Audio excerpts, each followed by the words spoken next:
problème posé par ces dispositifs est qu'une fois entraînés, ils fonctionnent pour leurs concepteurs eux-mêmes comme une boîte noire.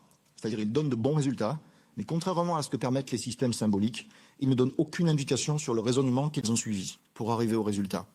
Pourquoi? Parce qu'en réalité, ils ne raisonnent pas, mais ça marche.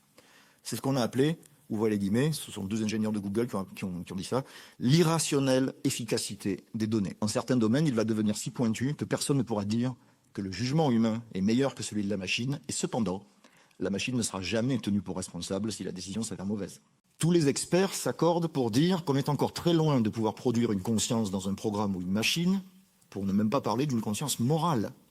On peut toujours essayer de simuler une conscience morale en rajoutant des règles issues de la logique déontique, mais simuler la moralité, c'est précisément être amoral. La responsabilité humaine va donc être engagée à un degré très supérieur parce qu'elle va devenir le dernier maillon de la décision. Et c'est précisément là que la structure morale de l'humain, du sujet, doit être particulièrement solide.